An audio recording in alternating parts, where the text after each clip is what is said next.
Welcome to Inside the Battle, Volume 4. My name is Dustin Browder. I'm the Game Design Director on Lord of the Rings, The Battle for Middle-earth. Today we're going to talk to you about our new base building strategy and resource gathering systems that we've got in place that will really affect the way you play our next real-time strategy game.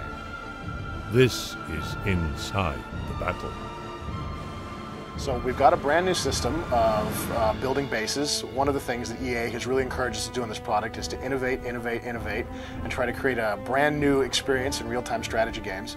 And one of our goals overall is to try to remove a lot of the micromanagement that players have in real-time strategy games now, so they spend more of their time focused on high-level strategy and less on their time on finding individual units or on trying to click really fast in order to beat and defeat their enemies.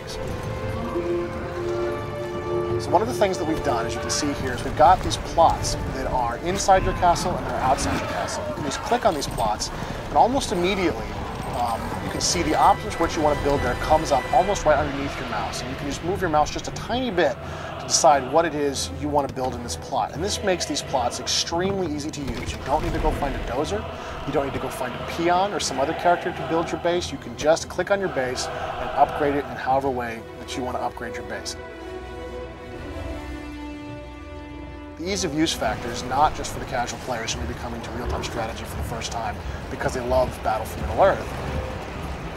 The ease of use is really powerful for us because as a serious hardcore RTS player, you're going to have lots and lots of things to do out on the field of battle. You're going to have perhaps hundreds of soldiers.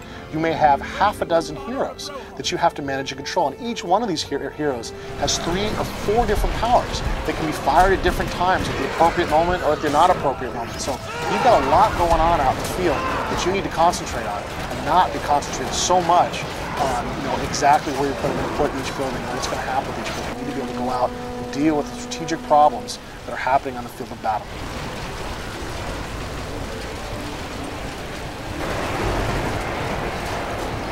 The other thing we're trying to add to base building in the Battle for Middle-earth, you can see here, is we're adding building veterancy. This is a concept that as your building is used, it gains veterancy and becomes more powerful. A second level barracks might be able to build additional troops that a level 1 barracks could never build.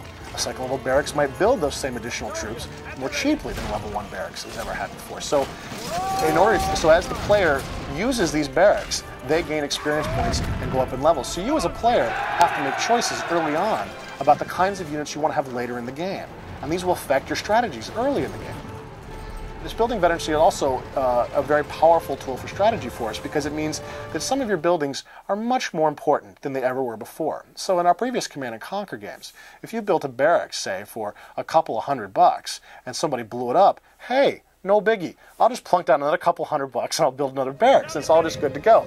But in our game now, in Battle for Middle-earth, if you build a barracks and you've built, 50, 60 soldiers out of that barracks, and that barracks is now a level 2 or level 3 barracks, and it now has access to different troops that otherwise you can't get, and somebody wants to come in and blow that barracks up. This is a real loss. You can't just buy it back. You have to earn it back, which means that the difficult decision of does this barracks live inside your castle or does this barracks live outside your castle has a really significant impact on your play experience. So what we have is a number of different ways for players to gather resources in our game, and each of these ways has a really significant effect on the kinds of troops the player can really afford to build. Now, all of these resources are gathered in different ways. This resource is gathered by killing enemy troops or by finding monsters, maybe goblins or trolls or just wargs that are loose on the map and killing them. To gather this resource, you probably want some very powerful heroes, or at least some very tough troops to go out there and deal with those guys.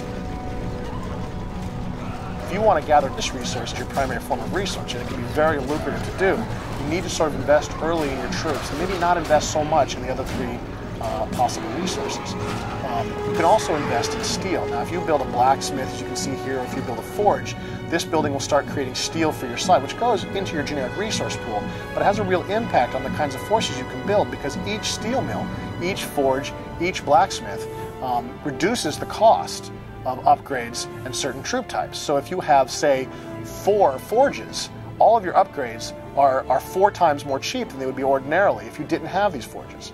You can also invest in food, which you get from farms or from slaughterhouses. You build these things inside your base, much as you would build a forge or blacksmith.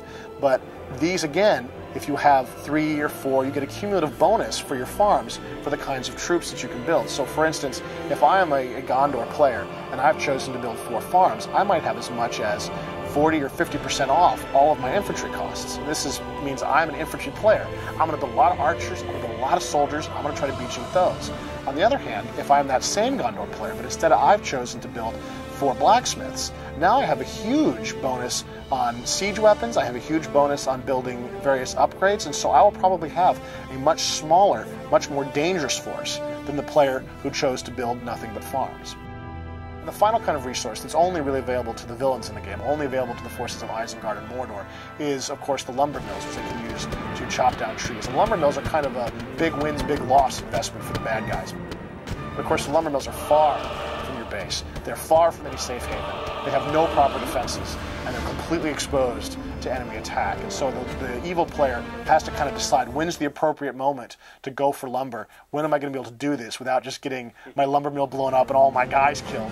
And what can I really protect? And of course, with knights and eagles and Rohirrim and these heroes just running around everywhere, you never really know exactly when that moment is. And so the Mordor player has to make a really careful, really calculated strategic decision as to when the right moment for him is to expand into the lumber market and to begin cutting down trees and to use that as a kind of resource.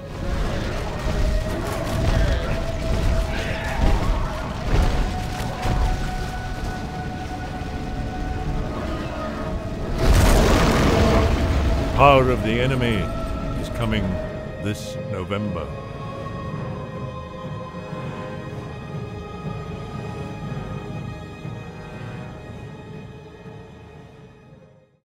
EA Games.